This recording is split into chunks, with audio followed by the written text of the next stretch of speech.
Hi, everyone, and welcome to the Fringe North podcast. My name is Caitlin Townsend. My pronouns are she and her, and I am the project coordinator for this year at Fringe North. And I have with me here today DJ Seith. Seith, would you like to take a moment to introduce yourself and let the audience know who you are? Yeah, certainly. Hi, my name is DJ Seith. My pronouns are he, him, they, them.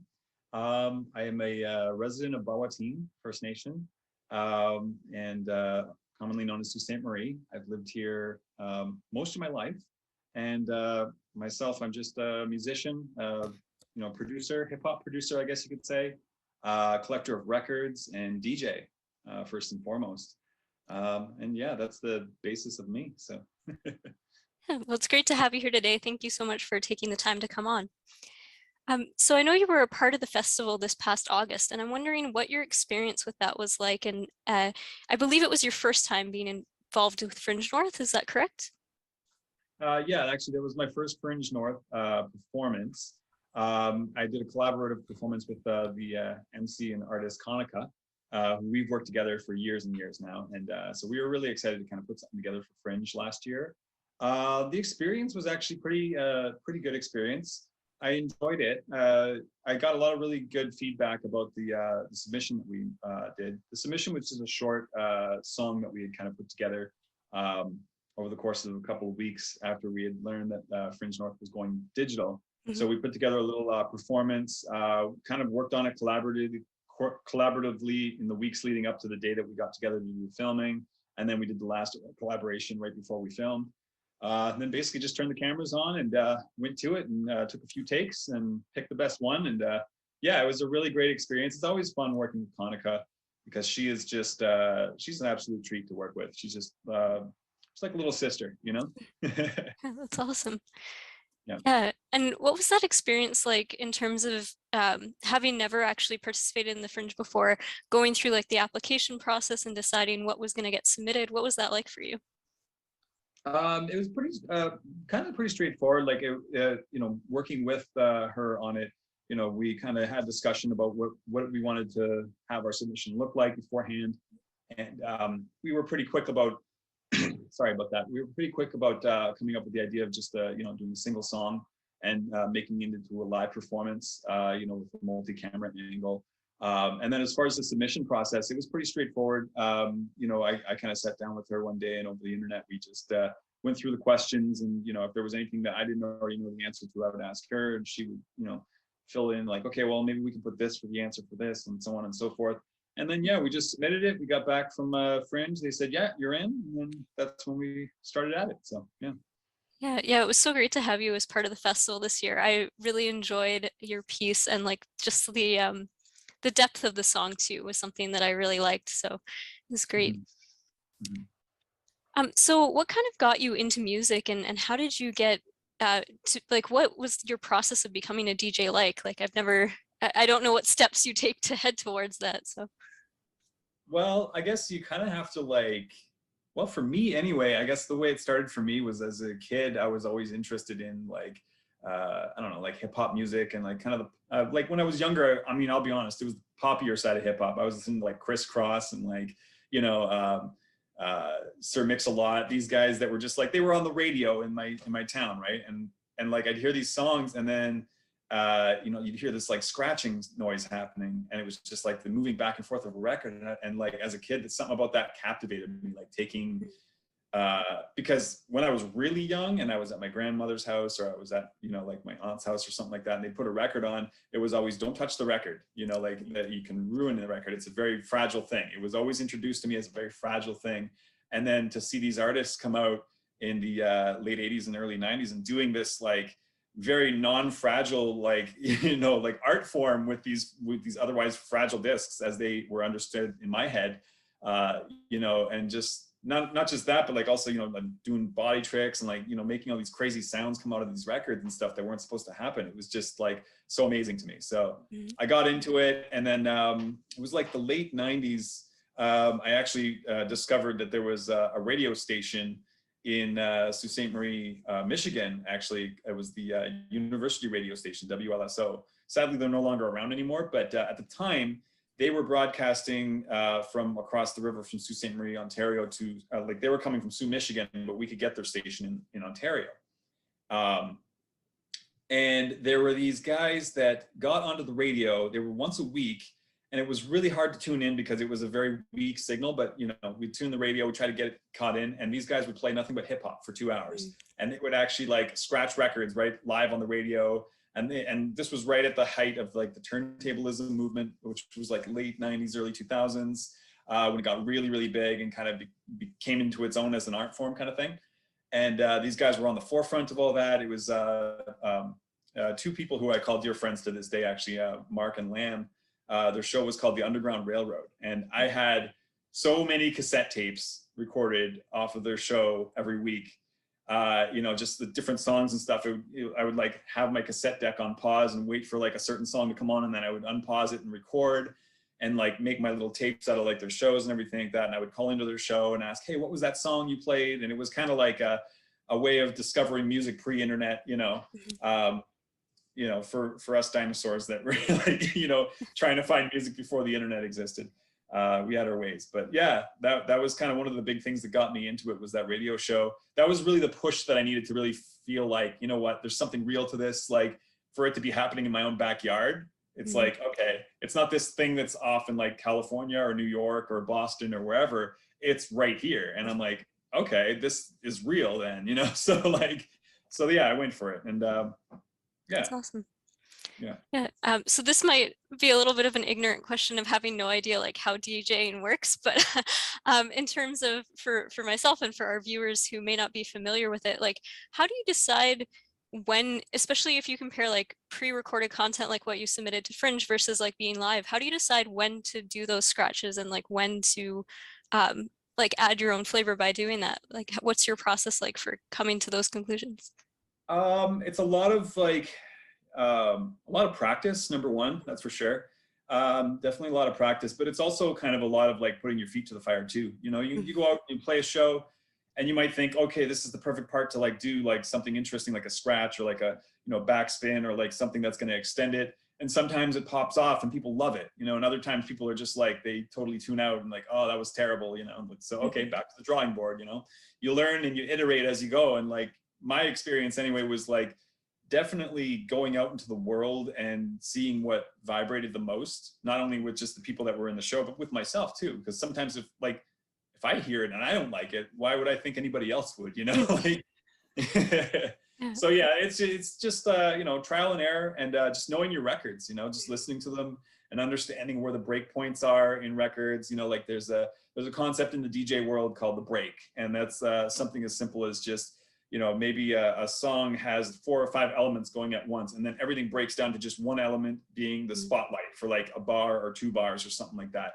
Finding those little breaks in the records is really what I'm most passionate about when it comes to DJing, is trying to find these little interesting breaks where it's like, hey, this is just like the bassist playing now, or like, hey, this is just the drummer like doing like a little, quick little like 16 or 8 or something like that, whatever it is, getting really tight with it and, on the record.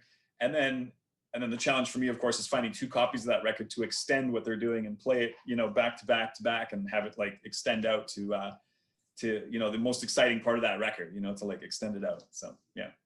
That's awesome. So is there a little bit, like almost like I think of like jazz where things just kind of happen as they happen versus like pre-planning, or how does that balance happen with DJing? It does. There's definitely a jazz element to it in that respect, like as far as things happening as they happen, and being honed enough to know when things kind of come in and like what kind of patterns are being laid out by other musicians, or by whether they're pre-recorded or if I'm playing live with another band or whatever the case may be. There's definitely a certain jazz to it, and you kind of get the vibe and the feel over time after having done it for so long, and yeah. So yeah, there is definitely that aspect to it for sure. It doesn't hurt too that I'm listening to a lot of jazz too, which is a lot of like people actually doing that on record in the first place. So you kind of like soak that in and then apply it to your craft in your own way. So yeah. That's awesome. So what was different about being part of the Fringe this summer compared to some of the other events that you've done in the past? I think that the most exciting thing about it was that I could actually be the audience member, like for once. You know, not to say that I didn't do that in previous, you know, like obviously I'm any kind of festival I'm a part of. I like to go and check out the other acts and everything like that. But there's always something in the back of my head where I'm like, oh, I have to be ready for this, and I gotta like, you know, so I don't fully let myself, you know, allow myself to, you know, just let loose at festivals as much as I'd like to. Because there's always the aspect of like, hey, I got to work. I'm here to do this work, and I'm here to, you know, get this thing done right and everything, right? So, but having that already in the can, you know, with a pre-recorded virtual performance, it really allowed me to kind of open up to just like sit back and actually enjoy all the other acts that were part of the Fringe Festival. And it felt like the pressure was off, honestly. Yeah. So like, and then not only that, but I was also able to reach out to some of the other artists a little bit more too, and be, you know, like, hey, I really liked your comedy show, or I liked your dance performance, or whatever it was, you know. So yeah, it was good. Yeah, for sure. Yeah, that's one of the nice things about the digital element, is like being able to just all the pressures beforehand and not like during. Yeah, sure. That's definitely a plus. I don't know, like the only thing that I didn't really care for so much about the digital aspect was like the feedback, you know, like live when you're in the moment, you can feel and hear and see, you know, like everybody's reaction to what it is that you're doing, you know, like yeah, so there was that was missing. And I mean, we're never going to get that until we get back to live shows, obviously, but it's there, it's waiting for us. We're just trying to get over these humps, you know. yeah, it'll happen. It's all about like keeping that hope alive. That's just it. Yeah. So I did hear that in 2021 you hosted this tape club, and I'm interested to hear more about that and how that experience was, and what all was involved. And maybe if you just start by explaining what the tape club was for our viewers. Okay, so the tape club, I've been trying to hone this elevator pitch, and it's really hard to kind of get it down to like a really short thing. So I'm going to do the best I can. Tape club was an idea I kind of came up with on the fly at the beginning of the year 2021. And the idea was I was going to make a new tape each month, mostly just kind of like mixed music, like a DJ mix, or it may be like a compilation of music or something else like that. And it would come out at the end of each month. And I offered it as a club so that people could sign up and reserve their spot on the club. So there was only 15 spots I made for the club, because I only wanted to make 15 tapes a month. Any more than that, I thought, you know, like I'm going to be pushing myself too far. So 15 tapes. I allowed for 15 slots, and each month I recorded the tape, you know, like did the DJ mix or whatever it was I was doing, and then I made the artwork for the tape club by hand. I tried to do as much of the tape club as I could in-house. So I was dubbing the tapes, which was a very long and tedious process. You know, each tape was an hour long, 30 minutes each side, so you have to like let it run for that whole hour for each individual tape. So that's 15 hours a month there, at least, you know. And then also the artwork too. I was making stamp-based artwork. So I was actually taking lino blocks and carving. I was designing stamps and carving them out in lino block, and then inking them and stamping them onto the tape covers. You know, to make something that was interesting and handmade and just you know, from the heart, I think, which is kind of something that, like, you know, with everything kind of really pushing a lot more now into the digital sphere, like with festivals and with like music and with just everything, movies, you name it, any kind of form of entertainment, or just even just communication, just like we're definitely as a culture and as a society pushing to the digital side. It makes it that much more exciting when you get to interact with something on a physical level, and it's coming from a place that's not like kind of like mass manufactured to a point where it's just like, oh, we just, you know. Yeah, so anyway, that was the idea behind the tape club, was to kind of make something that was a little bit heartfelt and challenging too. You know, I wanted to challenge myself, because I had never done stamp-based art before. Like I think once in high school, and that was it. So I was definitely like a few stumbling blocks along the way, like trying to solve issues with how to get stamps to work properly and line up and get colors to line up the way I wanted them to, the way I was envisioning it. And yeah, it was an interesting project. So that was the tape club. So, that's so cool. I have never heard of that before, in terms of like creating your own stamps. How did you even come across that, in terms of like what sparked the idea for including that as part of this project? I saw that there was a project a few years back, actually. One of my favorite artists released a mixed CD rather, where the CD copy was one set piece of artwork, but he did a limited run of vinyl for this tape as well too, for this this half-hour mega mix that he did. And each sleeve, each jacket for the vinyl had its own set of art that was unique from each other one. So I don't know how many he did, but there was about 100 or 150 or something like that, I heard. And he did each of them individually, stamped them himself. And that was, the album was called Echo Party. It was by Edon. And it was back in 2009. And I was always so captivated by that. I saw some footage at some point on the internet somewhere where I saw him actually going and like, okay, take the stamp, push it down. It was like this big stamp that he was doing with like these people dancing and like little disco scenes and stuff like that. And it was just so cool to me. I was like, oh my God, like, you know, there's something about like having a one-of-one piece that's just like, as a collector, you know, as a person that collects vinyl, anytime you come across something like that, where it's like something that's out of the ordinary, you know, you could like, you're going through record crates and stuff like that. Anybody out there that goes through record crates, they know that you see so much of the same thing over and over and over again, that when you see something that sticks out like a sore thumb and is just like completely, you know, just out of left field, and like, you know, what's the story behind this? Like what was the design choice to make them want to make this weird like cover art, you know, like maybe it's like a giant warthog on the cover, or who knows what, like, you know, with like flowers coming out of its head or something like that, you know, whatever it is, it's just like, man, what like brought them to do that, right? So I was kind of trying to like take that thought process and like, you know what, just take that forward and make something that was interesting and outside of the normal, you know, as far as that goes. So yeah. That's so cool. And how did you decide like what songs to include for this tape mix, or like for all the different ones each month? And did that shift over the course of the year from when you started in January to further along? And how did you pair that with the art too that went along with those songs? It did. There was definitely a few shifts throughout the year. There were a couple of points throughout the year where I was actually really struggling to kind of come up with a concept for the month's mix. And you know, as always, once I sit down with my vinyl and I actually listen to it and I go through it and I pick out certain things. I'm like, you know what, I really like this song. Maybe I could build something around the vibe that this song is bringing out into the world, but what other songs would I pair with it? So typically my process would be, I'd go through records and I'd have a little bit of an idea. Okay, so what is the vibe that I want to do? Is it going to be up tempo? Is it going to be dancey? Is it going to be like high energy? Is it going to be like a very laid back kind of low energy, like maybe contemplative? You know, what kind of imagery am I trying to bring forward with this? Is it like a mud puddle or like a flower bed, or what is it? You know, like, is it a squirrel running up a tree? What is it? You know, I'm trying to think of like in terms of scenes that it might be invoking, right? When you listen to the mix, right? And that, you know, like thinking about things in terms of that is like, it can be kind of difficult sometimes to pick songs like that would actually fit something like that. Because it's not like, oh, I want to do like a disco mix or I want to do a rap mix. I mean, I did do those things. I did a rap mix. I did a couple of rap mixes last year, but I wanted to make them something a little bit more interesting than here's a mix of rap.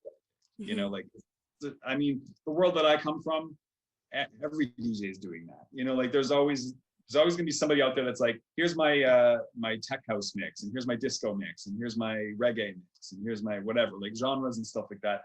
And whereas I was just more thinking like, hey, what's the visuals that this is going to be giving out, you know? And like, maybe it changes at some point. I mean, any good story doesn't stick with the same visual the entire time, right? There's got to be progression, there's got to be change, there's got to be a beginning, middle, and an end. So I was thinking of it in terms of story more than I was anything else. And then there were, of course, the other mixes that I did too, where I was just like, what's a strange concept? Like, that was the one I did in March. It was like a rap bingo. It was, so somebody had asked me that was a member of the tape club, could you just do like a mix of like more modern rap and like, you know, like some of the newer underground guys? And I'm like, well, I do have a lot of those records, but that's not an interesting mix to me, just like putting them together and playing one after the other and everything like that. I mean, yeah, it's a great way to get the music out and to have people discover it, but what brings it to that next level? So Rap Bingo was the idea that kind of came out of that. I was in the craft room in our house there with my my partner, and she was on her computer playing some online bingo, because again, we're moving to digital, right? She was playing some online bingo with some friends. And I asked her to show me how it all worked. And she goes, well, there's this website, you can set it up and it generates these bingo cards, spits them out, and then it lets you play the game right on the website. And I'm like, okay, show me. And so she's showing me and everything like that. And meanwhile, in my head, my cogs are turning and I'm like, what if we were to just make the like rap mixtape into a bingo game where like so what I did was I went back and I listened to the whole, like I mixed the whole tape. I listened to all the lyrics of the different MCs that were on display throughout the tape. And I picked certain phrases and words out from the mix and I wrote them down. I did like 150 of them, wrote them down in this notebook. And then I went onto that website that she showed me and you could actually plug those in. So you don't have to do like N42 or G, whatever, right? You can actually like change them to whatever you want them to be. They don't have to be numbers. So I threw all those phrases in and it spat out these little like 5x5 bingo cards with little phrases on them, right? And so then I printed those out on newsprint because, you know, bingo cards, newsprint, right? And included those in the tape. So when they got the tape home, whoever had the tape, they could actually take all these little bingo cards and, oh, I'm listening to this mix, but I can also take my bingo dabber and see, you know, hey, did I get a line? Did I fill a card? Whatever, right? So Oh, so much fun. Yeah. Mm-hmm. We actually went so far as to like do we did a live stream event a couple of months after the tape came out, and I gave away some prizes online. It was just like a free to join kind of thing.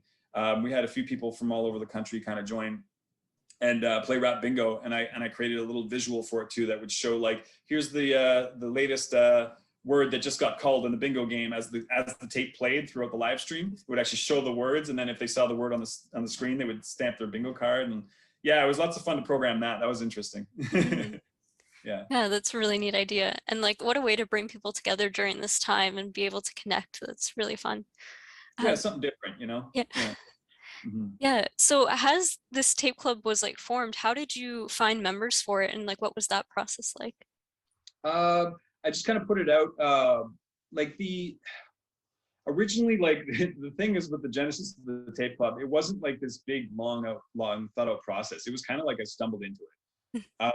As far as finding members for the club, I kind of just posted on like Instagram and I think a couple of times on Facebook, just like, yeah, I'm making these tapes. I'm making a new one each month. And if you want to get these tapes in your inbox, go to Patreon, sign up, you know, at the $20 level. And then, you know, as long as you're signed up, you'll get a tape each month for as long as you stay a member, right? And it was pretty straightforward as far as that goes. There were a few people that were a little bit apprehensive about signing up for like a Patreon account. And I was like, you know what, I kind of feel that like, I have too many accounts as it is, you know, on like a million different websites to have one more just to be able to get these tapes. So I kind of, I made some agreements with a couple of people that really wanted to be part of the club and were committed to doing it, but didn't want to sign up for it. So they just, you know, they would send me e-transfer and do it that way outside of the whole Patreon thing, which is, like I said, I get it. You know, you don't want to have to sign up to a website just to support an artist necessarily, right? Sometimes you want to just support them directly. And I appreciate that. And I know that through a lot of artist friends and talking with them too, they all appreciate too when you support the artist directly, you know, with as few hops as possible, but you know, yeah. So that was, yeah, as far as getting the members for the tape club, you know, it was pretty straightforward. Yeah. Mm-hmm. Yeah, and how quickly did it fill up if you only had like the 15 seats? 15 seats. Actually, we got it all filled up by the end of April because it took a little bit of time for it to kind of get out. I definitely wasn't trying to do any kind of like mass media marketing or anything like that. I mean, I'm a DJ, you know, I'm not like a social media guru or anything like that. I just kind of go on and I post things and, you know, and so it took a little bit of time, but yeah, it was about by the end of April, we had filled all the 15 seats and it was really exciting. And I think that's kind of where we came up with the idea of doing like the live stream, because we did it early May as a means of celebrating that we filled up all the seats, right? Mm-hmm. So it's kind of like a, you know, like thanks for rocking with me. We got all the seats filled, and now it's just a matter of going through the rest of the year and doing the tapes. And yeah, so but then the other challenge that came with that though was that once we filled the seats up, then it became, well, like, you know, I mean, we have 15 people. Well, the biggest challenge was that we had 15 people that had filled the seats, but what would happen if somebody wanted to like leave the tape club? You know, like then that would open a seat, but then that would take the 12 tape set and split it so that some people have the first few tapes and some people have like the last few tapes, but they can't get the first ones, right? So we were trying to figure out how we were going to solve that problem, because again, I went into it without any real plan. It was like, it was supposed to originally be, I was making one tape mix for December for like gifts for Christmas in 2020. and I didn't get it done in time. So I was like, you know what, I'm just going to get this done and put it out in January and give it to a few friends and that kind of thing. And then like interest kind of built on it. And then somebody was like, why don't you make this into a tape club? And I'm like, okay, well, that's a good idea, you know? So I went ahead and did it. But yeah, so as we went along, we kind of started to realize, well, some people might not be able to continue joining the tape club for whatever reason. Maybe it's a financial reason. Maybe it's they're not so interested in having the tapes, whatever it is, you know, like they want to leave the club. So the idea I had was your seat's reserved as long as you join the club. If you decide to leave the club, you can always come back and backfill, kind of like a magazine subscription, right? You can backfill your previous issues up to a certain point where we're going to, I think we decided on it was going to be July of 2022. So that's about a few months away from right now, as a matter of fact, was when we were going to say, okay, well, if there's any tapes that still haven't been claimed, because we did have a few people that left the club, that we'll put those up for public sale at that point if they haven't claimed them by that time. So that way they have plenty of time if it's just a matter of like, you know, it being a financial issue, or if it being like, I was in the middle of moving a house or whatever it is, right? Like, who knows?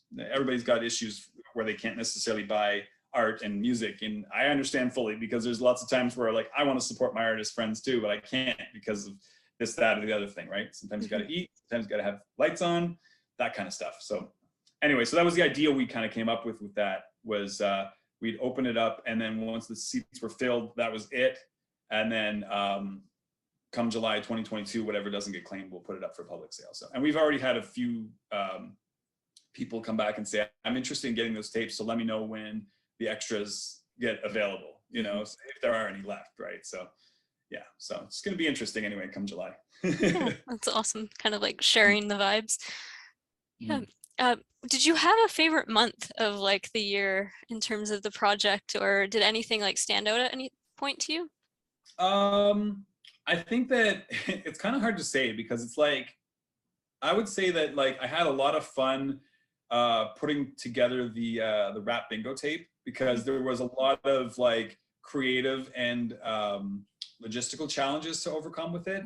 And I kind of thrive on those, you know, like I found like, okay, doing the stamping, first of all, was like, okay, how do we do this to make this line up properly? But then also we're putting this bingo aspect onto it. So how do we make it something that is, you know, like functionally it works as a bingo game, but technically if you're good enough at listening to the tape, you're going to get a full card every time you play the game. So where's the game, right? So it's like, so the idea was like, okay, well, maybe you could start a timer at home and start the tape, start the timer, and then when you get a line, you stop your timer, and then you can post your time to see how fast you got a line on your tape or a full card or whatever. But then I was like, well, even that is kind of like a one-player game. Like, how much fun is that? So then we kind of came up with the idea of the live stream. So there was definitely a lot of like creative challenges with the rap bingo tape, but that was one of my more favorite ones to try to like conquer and figure out. But as far as just tapes that I love to go back to listen to, I would say definitely the one that I did in July, which was the tribute to Edon. I did a mix called Ekphrasis Edon. And it was kind of like meant to be sort of like a mega mix in the same style as his 2009 mix, Echo Party, which was what the inspiration was for the stamps in the first place. And I put it together I actually started making it in, I want to say January or February, and I wanted to get it ready by the end of July because he was born in August, and I wanted to like put it out as kind of like, you know, as a tribute to him for his birthday month, right? And it was a very, very involved and very I guess technically involved mixtape as far as that goes. A lot of really small micro edits and like, you know, lots of little like computer tricks that I was doing this and that, and like digital like echo effects and all kinds of interesting things to really kind of make an interesting mix from beginning to end. And I feel like it flows really interestingly, and it's really exciting. So yeah, I would say those two were probably some of my favorites. I also really enjoyed the one that I did at the very end of the year too, which was the True Taxi and Gentle Rain. That was it was actually the only one that wasn't a mix technically. It was more of like an EP that I put together to close the year out. And the concept was that I was going to put together like there was this tape that came out in 2019 called True Taxi by Ben FM and Profound 79, both of which are out of Virginia. And Profound 79 is the producer, Ben FM is the rapper. And the concept behind the tape was that it was basically like a rap tape around the idea of like, you know, somebody catching a cab and then the cabbie telling stories of like driving and like having previous like clients in his car and like the crazy things that he saw as being a cabbie. But it was set to music and it was a rap tape, right? And I was like, oh, that's such a cool little concept. It was like this little short tape. It was like about 16 minutes long, not even that, right? Mm-hmm. But it tells so many interesting and like endearing stories about like, you know, like bringing a mother to like a hospital to see her daughter who got into an accident, or like, you know, taking these like fratty college kids to this party they found on the internet that turns out to be a police station, you know, like bust kind of thing. And like, and just little stories like that, but it's all like set to raps and stuff. So I wanted to do a remix version of that album. And so I talked to the original artists about it, and they gave me the go ahead and gave me what I needed to do the remix album. And I put together a nice little remix album, which was pretty well received so far. People seem to have been enjoying it. So yeah. That's awesome. In terms of creating your own tapes, do you have, like, I know you talked about like the visualizations, but do you have that same like storytelling mentality from start to finish, or like how do you approach I guess creating it as one final piece, including like the album art that goes with that particular one and all that? Yeah, there's definitely like I said, like a storytelling aspect to it. Like I think that was probably best kind of explored in the one that I did in June, which was it was called Beep Boop Bop, and it was kind of like the idea of like the hero's journey almost. Like the music that I was picking was kind of telling a story.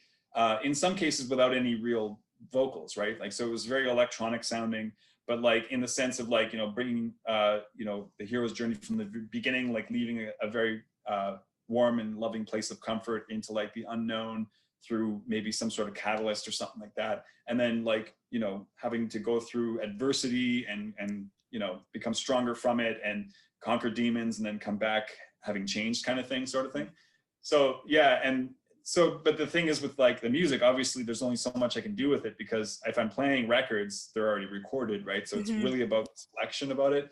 And like, you know, if the vibe of the record is telling me like, okay, this is something that sounds like it's kind of like a journey-ish kind of sound, then it fits in this spot here and we can mix it this way and do something interesting with it, you know?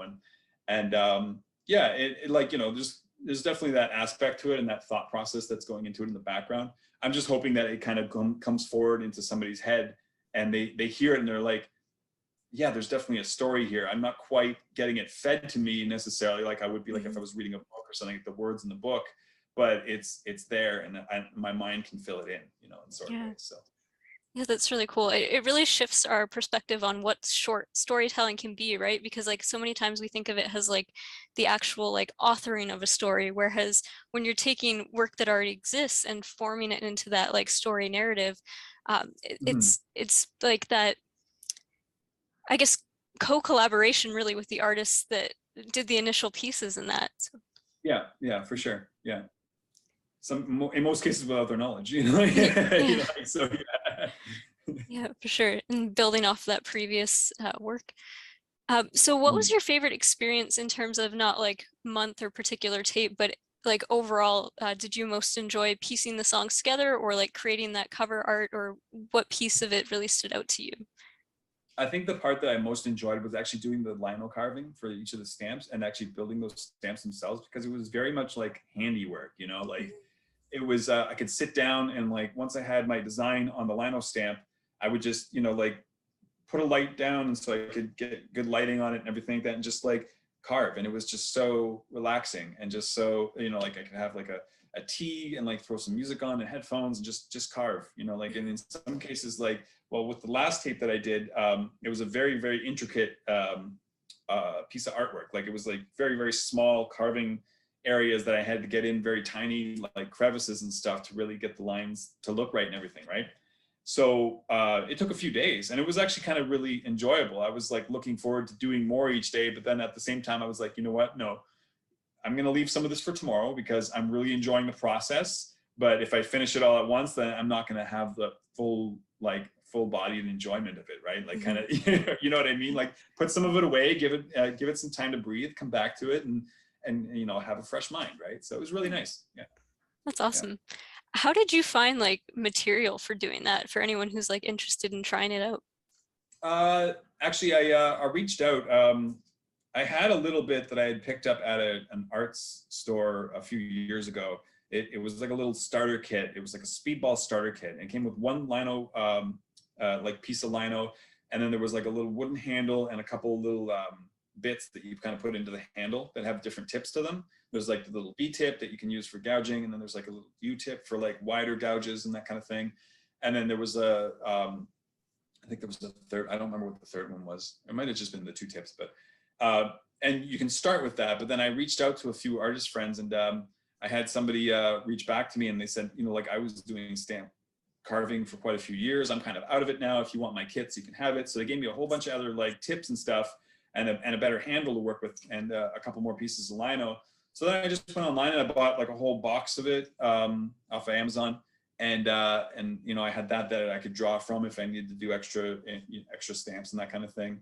And yeah, and just like, you know, learning your tips, right? Like each tip has a different way of doing it. And I was looking up on online different methods of you know, like stamp carving and some of the tips and tricks that they give you on online like that. Like one of the things I learned was that you don't have to go deep into lino to really get your stamp to look properly. You only have to take a little bit of the surface level off to really to get your stamp to work properly. But so that was kind of like, again, it was something I learned that like I never thought I would be like you know, learning about that kind of stuff as I went along. But because I chose that and like was interested in doing it, you know, like you kind of learn these little extra tricks and stuff like that you know, maybe they come in handy in the future, who knows. So yeah, that's really neat. Speaking of the future, is this tape club something that you would do again in the future, or do you have any plans to like continue it on in any way, or was it a one-time thing? I think it, like, honestly, I was thinking about that. I think it kind of was a bit of a one-time thing. Like I'm always like thinking about like, you know, like how, like wearing out your welcome, you know, kind of thing, where it's just like, you know, like maybe this can be its own self-contained thing where it's just like, it was done for an entire year and then that's out there into the world. The thing that I find most interesting, being that I'm a record collector and I go through records and stuff like that, I go through a lot of different bins, is that there's certain like, certain artists that come up all the time. Like, you know, you like whether it's your Vera Lynn or your Anonymous Corey or like Andy Williams or whatever it is, right? Like there's certain records where it's just like, you always see these names in the record bins. And and in some cases it's because it's a really popular record, but in other cases it's because they were cranking out like 4 or 5 or 6 albums a year in some cases, or like every 2 years they would have like another 5 or 6 albums under their name, and it would just like, that was it. Like, you know, like James Last is a good example of that. He's probably got hundreds of albums under his name. How he does it, I don't know, but I do know that like having listened to a few of his records, they're not very good. You know what I mean? Like they're kind of a little bit cheesy. I mean, no offense to any James Last fans out there, but it's just not for me. But the lesson that I learned from that though is that sometimes you can really like you like make the most of your time and hit when it feels right. But there's also times where you have to kind of stand back and be like, you know, like, do I need to put all this out? Like, is it just adding to a pile, or am I actually saying something and doing something and making something of interest? You know, like I don't want to just be adding onto a pile, because that, I'm sure at some point or another, one of my tapes is going to end up in those tape bins, you know, and like somebody's going to find it and like maybe be excited, but somebody could just as easily find it and be like, oh, not another one of these, you know, like, right? So like, that's the other thing when it comes to making physical music, and I guess also digital music too, is that it's really just adding to this pile, you know, like it just, so you kind of want to make sure that you like keep that in mind when you're making things. And that's kind of, I think, what I think about when I think about whether or not I'm going to continue doing the tape club. Maybe I will, maybe I won't, but I feel like I'm kind of leaning towards not wanting to do any more tape club, and just moving on to different projects, you know, whatever that is. Yeah. Yeah, that's cool. Yeah, I completely understand that in terms of like, and I really like how you said they're like making sure you're saying something and like adding something to beyond it just being like a physical thing, but like actually having a message or like a purpose and intent behind it, rather than it just being like more music in the mix. Right. Yeah. Exactly. Yeah. Yeah. Yeah. So I would love to take some time to talk about our upcoming event in March as well. And this, I think we're calling it the Storytellers event. So what is your, I guess, your main piece that you're going to be presenting for that, and kind of like what got you involved in the project and why do you want to be a part of it? Well, the project was originally brought to me as being kind of like a performance. It was going to be a live performance, but as you know, with COVID-19 and everything that's going on in our current climate, things kind of changed last minute. So I'm kind of in the stages right now as far as what I'm going to be contributing to the project. I'm still in the creation stages of that. So I'm still trying to kind of come up with what it is that I'm going to be doing. I have a couple of different, holes in the fire, I guess, or whatever you want to call it, as far as what I would like to submit for that.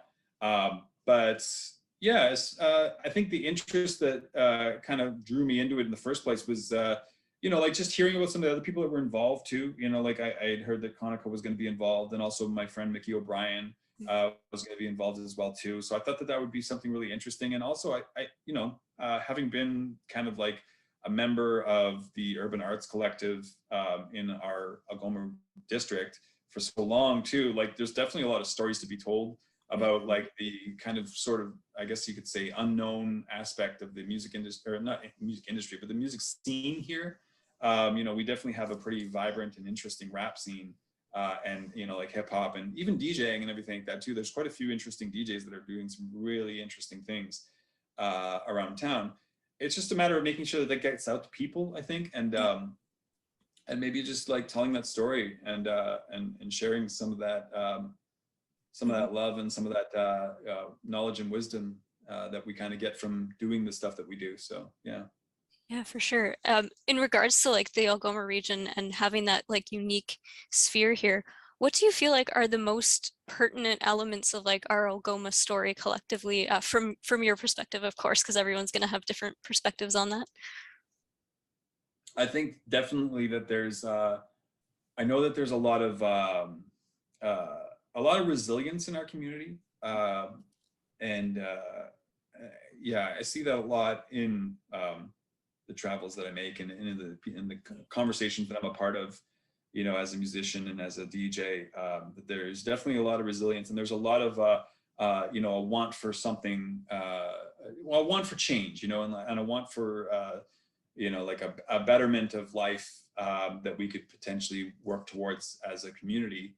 And yeah, just like in some cases, it's even just a matter of wanting to be able to like gather again and like, be together in whatever way that we can. And, there's a lot of like, I guess, barriers that come into that. And also, with there being a lot of attention brought to, like the epidemic that we've had in our community too, with the opioid crisis and everything like that, there's a lot of struggle and a lot of,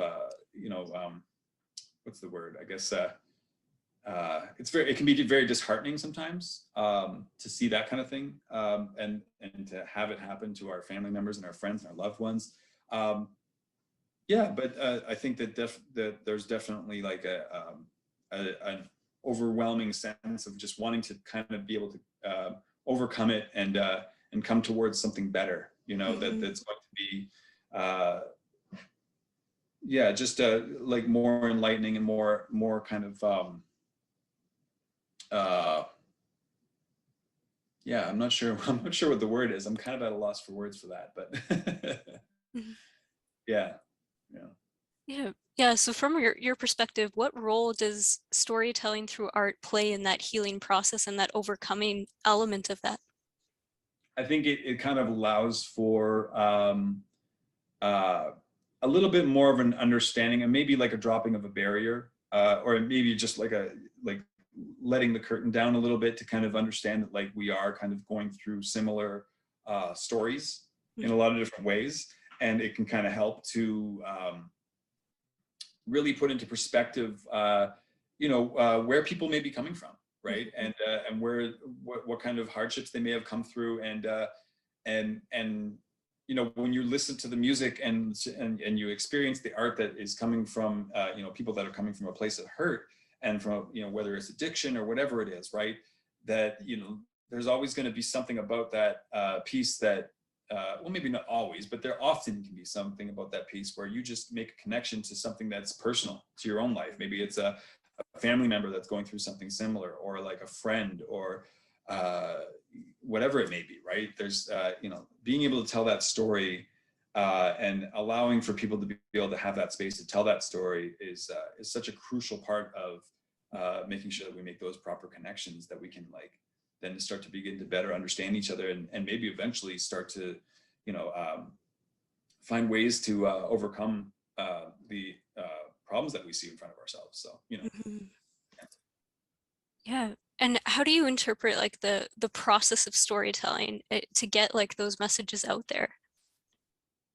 The process of storytelling, I think like the sometimes the process itself can be a beautiful thing on its own, because it can kind of, I guess, humanize the whole project in the first place, right? You know, if you're trying to tell a story and you're showing more of the process behind what it took to get that story out, that can kind of sometimes, I mean, at least for myself, when I've seen other artists do that, it helps to kind of galvanize in my own head that like, hey, I can tell a story too, because they've kind of put it to, it's not just like this finished product. It's like, here's what I did to get here. And there's an exciting thing to that, to be able to actually experience that and to then bring that forward into whatever it is that you're doing, you know, to try to tell your story or to try to get another story out there. So yeah, I definitely think that there's something big to be said about showing process. I know that, who was it there? My friend Ricky had told me a long time ago, that there was definitely like there's a whole subset of people out there that's actually all they want to see is just the process, right? It's not even about the finished product in some cases. It's about like being able to share the process that you go through to get to that finished product. And in some cases that may be maybe a tutorial video or like just a little podcast or something like that to kind of walk through what you did. Or even just like some photos and a little write-up or whatever it is, you know, like maybe you're talking to somebody in person, you know, fingers crossed, right? But yeah, just like, I think there's so much magic to be had in the process, and like, and it helps people to kind of like put things together that they might not have had the ability to do before, right? Yeah, for sure. Yeah, and being in the unique position of being a DJ and kind of like building off of past works, but then also like, so essentially taking other people's stories and how do you integrate your own into that? And how do you piece together when you have like more than one story from other people that you're bringing together, especially like, I think of when you're talking about building these tapes too, and like different things like that. So how do you integrate your own story into the stories of others? I think it's just a matter of trying to like find a level where we kind of share some common ground. I mean, obviously, when it comes to DJing, there's a very wide and myriad different, I guess, swath of stories being told across the records that I own, you know, and but I think that like when I approach it, I'm thinking more in the terms of like scenes that the music is trying to paint in my head. So oftentimes, like if I'm listening to like maybe like an instrumental jazz record or like some Les McCann or like Bob James or something like that. Like what's the scene that's being painted in that story in that record rather, like what does it make me think of? And like typically in my own head, it's like maybe something I've either seen or experienced myself, that all of a sudden that song becomes the soundtrack to, or the background to, or the piece that kind of like helps to, I guess, soundtrack it sort of, right? So I kind of approach it that way, like in a soundtrack sort of aspect, you know, like, you know, there's definitely like something to be said about the music that's happening behind a gunfight in an old spaghetti Western versus like the music that would be behind, the part of the kids movie where like the kids go out and play with their toys, you know, like there's definitely different vibes and themes to each of those pieces of music, but they're that like the point being is that they're helping to like prop up a story that's being told, that prior to that story being told, that music existed on its own without that story kind of like leaning on it sort of, right? Or in some cases it was created for the story, but let's say in the case of like it being its own original piece of music, that was completely disconnected from whatever story came after, you know, and then maybe like a movie comes out or like a television show comes out and it uses it, it totally recontextualizes the original intent of the song, right? So I think that's kind of where I come from as far as that goes. Like I have a lot of respect and I have a lot of interest and I guess just kind of like, yeah, just respect and interest in the people that actually do these musical choices that they, you know, like they'll pick existing music and it's almost like they're DJing behind the scenes of like a movie or a television show or whatever it is, right? They're picking these songs and they're putting them to scenes where it's just all of a sudden now that song is like permanently burned in your head as being like, that's the song for when they finally had their first kiss, or that's the song when like he found the note on the ground that like pieced the whole like mystery together, you know, or whatever it is, right? He found the clue, you know, or maybe it was like they discovered that, you know, there was a whole nother world behind this closet or whatever it is, right? And that's the music that went with it. So in your head, that's totally inseparable now, right? So that's kind of what I'm coming at when it comes to like making these tapes. Obviously, I'm not doing visuals, you know, to go with them, but I'm hoping that with them being juxtaposed from one to the other, there's some sort of a connection that's being made, because that's what I experienced when I was coming up listening to mixtapes from other DJs. You know, like they would juxtapose music together in such interesting and intricate ways, where it's just now like that's like completely like inseparable in my head. Like, you know, if I hear like this James Brown song and then it goes into like you know, Margaret Whitney or whatever it is, it's like, okay, well those two are like, you know, inseparable in my head now, right? So it's like, Yeah, and something you said earlier was that like sharing stories allows people to feel like they can share their own. So I'm curious, like, if any stories in your life had inspired you to like step into the DJ space and to share your story in various ways. Yeah, I mean, it's kind of a hard question to answer. I guess like as far as stories that had been shared to me, that kind of helped me to want to start sharing my own. Is that what you're saying? Yeah, for sure. Yeah, I would say like definitely like I said, one of the big ones was you know, having the opportunity to be able to experience the radio show back at WLSO, and just knowing what they went through to kind of make that show happen, but also, you know, the period in time too that they were doing it, and sharing those stories that they were doing over the radio, you know, creating the radio show and creating their own unique little thing. It kind of really brought it down to a level where I was just like this is definitely something where I feel like I could probably start sharing my own story too. Also just hearing different like you know, mixes from other DJs and that kind of thing too. Like one of the guys that I look up to has been like an inspiration in my life for a long time now is DJ Z-Trip, and he is a DJ that got very popular in the early 2000s. You know, he kind of brought to light in a lot of different spaces the art of the mashup, which is also known as the blend, and which is basically like taking aspects of one song and aspects of another song and marrying them together in an interesting and intriguing way, and coming up with ways to mix in and out of that and that kind of thing and telling stories that way.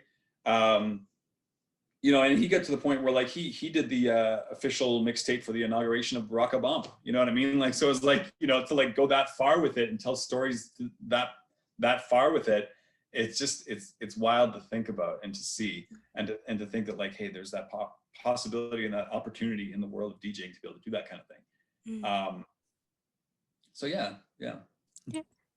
So what would your advice be to someone who's interested in getting their story out there, but maybe they've never done it before, or they've never tackled it in these different ways, but they're kind of hesitant? What would your advice be to them? I would say if you're in any way, shape, or form hesitant to get your story out, there's nothing wrong with you know, sharing it with close friends, and trying, you know, maybe finding somebody that you can talk to that could give you a little bit of feedback about your story, or even just, you know, like giving yourself points of personal reflection even. You know, like if you go back and reflect on it, maybe give yourself some time away from whatever story or project it is that you're working on, and then come back to it and reflect on it and say, hey, how does this make me feel? Right? Like that can be really hard sometimes for some people to do, to like really kind of tap into what they're feeling when they hear something. But when it comes, you know it, like you'll know it and you'll feel it inside that like, hey, this is what this is making me feel. And I think I can I think I can know now where to go next with this story that I'm trying to tell. You know, whether it's based in something that is like a personal lived experience, or if it's based in something that is like completely fantastic and coming out of, you know, like just your own creative mind, you know, whatever it is, right? Or maybe a marriage, whatever it may be. I think that like personal reflection is a big part of that, and like to be able to go back and listen back and say, or read back, or view back, or whatever it is, whatever medium you're working in, go back to it and say, hey, how does this make me feel? Like I said, it can be really hard, but it definitely pays off in dividends. It's a big reward that you get out of being able to do that kind of thing, and to be able to, like, you know, put it into words. Maybe you're writing down what you're feeling, or whatever the case may be. But there's lots of different ways to do it. You know, so. Yeah, and what has your experience been like in terms of like the combinations of storytelling too? Because like especially like for your mixtapes, you're telling a story not just through music, but then also from what art you choose to put on the stamp too. And how do you use those different elements of storytelling to integrate with one another? I think that there's definitely like a aspect of trying to give a, like, because the artwork is the only aspect of it that's going to be visual, right? So everything else is going to be auditory when it comes to making these tapes. So I kind of come to it from a point of view of like, okay, so I get an idea as to what I want to do for artwork, but how does that artwork fit with what I'm mixing? So in most cases with these tapes, I did the mix first, and then I kind of came up with what I wanted the artwork to be. And in some cases, it was like immediate. Like I came up with it right away. It was like, okay, I know exactly how this is going to like look based on the sound that's coming from the tape. And in other cases, it was like, you know, it took a couple of weeks in some cases. Like what was the one that I had a lot of trouble with? I was trying to figure out what I was going to do for the, I think it was the, which one is it here? I have them right here, actually. This one here. I don't know if you can see that all that well. That's the one I did back in August. And I was making, okay, so the tape itself definitely has like a very kind of like dark and kind of foreboding vibe to it. Like a lot of very like fuzzy psychedelic sounds, and just like, you know, some rock guitar and that kind of thing. And just like, it's got kind of like a kind of dirty sound to it, right? And so, but I was thinking like, you know, also the other thing was, I was thinking like it's got kind of almost like a 70s like a spy soundtrack almost like sound to it, right? Like where it's just like, you know, there's definitely some sort of a story being told here, which is almost like, it seems like one of those like 60s or 70s like cop movies or something like that, you know? And so I wanted to kind of like evoke a sense of there being like maybe like a movie poster aspect to the front cover, right? But something that would invoke that era of like the 60s and 70s, where it was just like, you know, things were kind of a little bit psychedelic and a little loose and a little like, you know, it wasn't just like, here's a picture of like Kevin James and here's a picture of Adam Sandler and they're like looking all goofy on the cover and that's it, right? Like, you know, it was like there would be, in some cases you wouldn't even see any of the actors on the poster of a movie, right? So I wanted to kind of do something like that,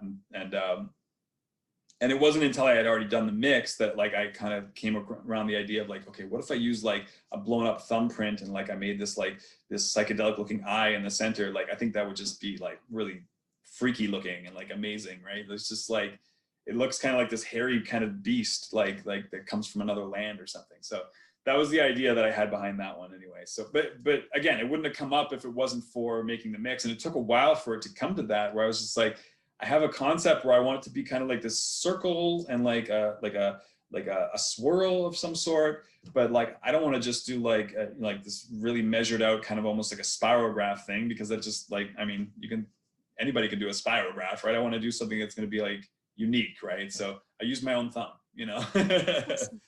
so Cool. Yeah. So as a storyteller, where do you draw your inspiration from? I think around like just a lot of the music I listen to, I think I draw a lot of my inspiration from. Like, and every time I have a specific idea in mind as to what type of music that I vibe with the most, but I also allow myself to be creatively like open to new styles of music, you know. So like I'll discover and like, you know, I'll listen like, okay, and at the end of the album that I'm listening to, or the song that I'm listening to, or whatever it is, I'll pick what's good and bad out of it in my own head and kind of come up with an idea as to what that like adds to the story that I'm kind of building in my mind when it comes to making it mix, you know, kind of thing. So like I'll listen to like a folk record, or I'll listen to like a psychedelic record, or you know, something I found in a dollar bin at a record store or something like that. I'm like, hey, what is like what is the part of this that fits the most with everything that I've gotten up to this point, and like everything that's vibed with me up to this point, and like where are my tastes at, where are my interests at, like what is it that I'm listening to that's really like vibing the most with me, and then how does that like bring itself into the story that I'm creating.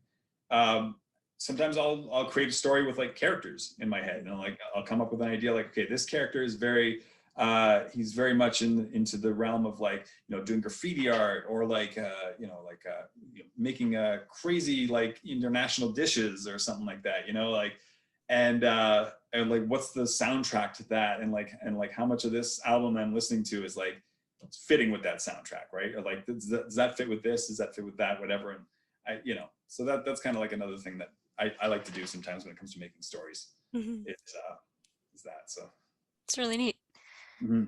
Do you feel like as an artist, and I think different artists approach this differently, but for you in particular, do you have like an overall theme or piece of story that tends to integrate in and out throughout your work, or is everything kind of completely separate, or is there like a theme to your story? I think there's definitely like a theme there. Like the theme doesn't necessarily stand out entirely to me, but I would say that you know, like just hip hop, I think, is kind of where like I'm always coming from when it comes to that kind of thing, because that's what I grew up on, right? And like that particular art form is always going to have a place in my heart, because it opens yourself up to so much more just through virtue of what it is. I mean, it's sample-based music, right? Sample-based music connects to all kinds of music. It's, you know, it's rock, it's psych, it's jazz, it's funk, soul, it's you know, folk music, it's whatever it is, metal, anything, all that kind of stuff, right? It kind of encompasses it all, and it allows you to kind of have this big playground of like, hey, what does this sound like? Hey, why does this horn sound better than this horn, and whatever else like that too. Yeah, I don't know. Like I think that as far as themes go between all of the different like pieces that I've made, it all kind of comes back to me just as like a listener and as like a purveyor of music. And like I feel like with every tape or like every mix or every production that I do, it's revealing a little bit more about what it is that I love about music, you know, like, and what it is that captivates my imagination and my ear and my attention, you know what I mean? Because obviously, like, I tend not to pick music that I don't vibe with, you know, like, I think that every DJ can say that, but, or at least most DJs can say that, but yeah, if I don't vibe with it, I don't usually pick it to play, right? But it's also kind of like a time capsule too, because like one of the things that happened last year when I was doing this whole project was somebody came to me who was a friend of mine from like the early 2000s, and he hit me with all this like material that I had made that I guess had lost in a hard drive crash or something like that. And it was like from like 2005 to like 2007. And he was just hanging on to this for years and years and years. And I had no idea he still had this stuff. And I was listening to some of it. Some of them were live recordings. Some of them were like, you know, pre-arranged recordings and everything like that, you know, just like pre-practiced and you know, like a certain take or whatever like that got put out into the web. And it all just got lost at some point or another as time kind of moves on. And he hit me with this whole like stream of this stuff. And I went back and listened to it, and I was just like, I've grown so much from this, right? So like, it's almost like a timeline of like, you know, like, hey, this is what like Seith was back in like 2005, 2007, and like where he is now, right? And so like, it's just like, I guess with any artist and with any kind of like, with any kind of medium, you know, like you're going to grow and you're going to make changes, whether you like it or not, you know, like sometimes you might find yourself in a completely different corner of the creative space that you never thought you would occupy. You know, I guess last year for me, that was the stamp making and like, and coming back to my love for tapes, which I grew up with, you know, like, but yeah, like, I don't know, it's interesting. And I wonder now too, like, you think about it, not just now, but like, I wonder about like, what am I going to think about these tapes in like 10 years or 20 years? You know, like, am I going to go back to them and be like, oh, I don't like to talk about those? Or are they going to be like, oh, that was like really like the peak of like everything that I've been building up to. And like, I never really was able to reach that again, or who knows, right? Like time will tell, you know? Yeah. Yeah, I love the idea of it being like a little time capsule, and everything that we do in art is kind of like that section of who we are. And I think that's a really important piece of uh, wrapping things up in terms of that you had talked about earlier with the Algoma story, and it being like little time capsules of what Algoma is. And I think that that's so necessary for generations to come, to be able to look back and see like our growth and hopefully progress. Yeah, And yeah. absolutely. Actually, a good example of that would probably be the one I did in September, this one here. Old Man Volume 1. I don't know if that's a verse or not, but Old Man Volume 1 was kind of a means of me trying to capture the idea behind the time capsule, because that was a compilation of a lot of the Algoma artists that I had worked with over the years, going back as far as 2007. You know, I had these live performances that I had recorded, and these were like, you know, some people that like had recorded like going as far back as that, like that was pretty much the only time they ever really played live, and then after that they kind of gave music up, right? So it's like that story can sometimes get lost in the shuffle, but it's like it's still beautiful because it still comes from our community, right? Mm-hmm. And I think that's what's beautiful about it. And part of the reason I wanted to make that was just to kind of show you know, maybe like a whole new generation of people that like, hey, you know, there was hip hop happening in your community for like ever, you know what I mean? That's one of the things I try to look for when I go out from like looking for music and stuff too, is like, hey, where are the artifacts that were like left over from like our musical past, you know? Mm-hmm. Yeah. Right, like I honestly, like it's really really difficult for me to find any traces of hip hop you know, in our community prior to a certain date, because it just like either it just didn't have uh the capacity to be able to get recorded, or you know, put out in some way or another in physical form. Maybe there just wasn't enough money behind it, maybe there wasn't enough interest in it, maybe whatever, right? But it's not to say that it didn't exist. It definitely did. Like I know in my head that it did, because like obviously we're not completely closed off from the rest of the world.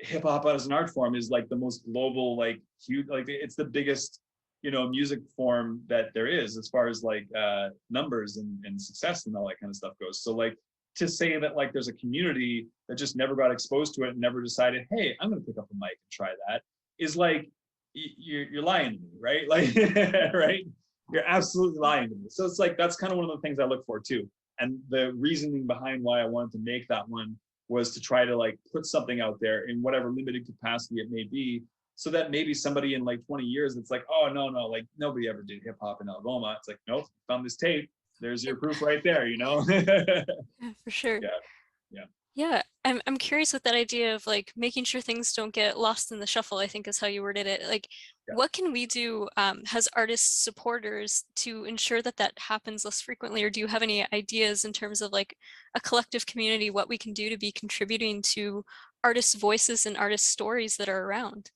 I think the big thing that um I feel like, at least from the sphere that I come from, is that we should be trying to build bridges with the new generation, and also to carry the stories forward, Mhm. and allow for them to be added onto, right? Like, because I mean, there was a period of time when we were doing shows every month, like back in 2007, 2008, 2009. We were doing shows every month down at the Arcadia Coffee House, which is now a lawyer's office. But at the time, it was a coffee house on Queen Street. And it was a capsule in time. Like every month's show was very DIY, was very like it was very local only kind of thing. Um, and it was very much built around the sense of community and family. And to continue that forward, and to kind of take that energy and build on it, and to allow for other people that are interested in getting involved in it to come into it in a way that's heartful and not hurtful, obviously. Um, yeah, and then just to continue to carry those stories forward in whatever way they may be, right? I mean, because not everybody's going to be able to continue rapping for the rest of their lives, or making music or art or whatever like that. There's always going to be a new generation of folks that come in after the previous. Um, but to like build those bridges, I think, because I think that Mhm. there's definitely like an aspect of like at least in some circles, where it's like, you know, if you're a certain age, that, oh, I couldn't talk to him, he's like way older than me, or like she's way younger than that I am, I wouldn't want to spend my time, you know, messing around with that. They don't think they would understand. But like, you know, taking that chance, you know, Mhm. like with them, you'd be surprised how much they understand. you know, or that you would understand them, you know, like, or what, you know, like the mutual understanding that happens once you try to build that community. Yeah, and in whatever way that looks, whether it's digital or physical or whatever it is, you know, you kind of have to be open to it. So. Yeah, is it fair to say kind of like having that open-handed approach to art rather than like holding it too close to like this is our little group and this is who does it, and we don't want our songs tampered with or like any of those approaches? I think that like, okay, like as a creator, you can always catch yourself being too precious with your stuff, right? There's got to be a certain point where you have to let it out there and let it breathe. You know, it's like a kid. You know, you're giving birth to something, and it's got to be able to like experience its own stumbling blocks and either like stand up on its own or fall to the annals of time, right, or whatever it is, right? You have to kind of let it go out and be out and breathe, you know, kind of thing. So that was one of the aspects that I kind of came into the tape club with too, because it's like, for me, I was like, you know, if I put this month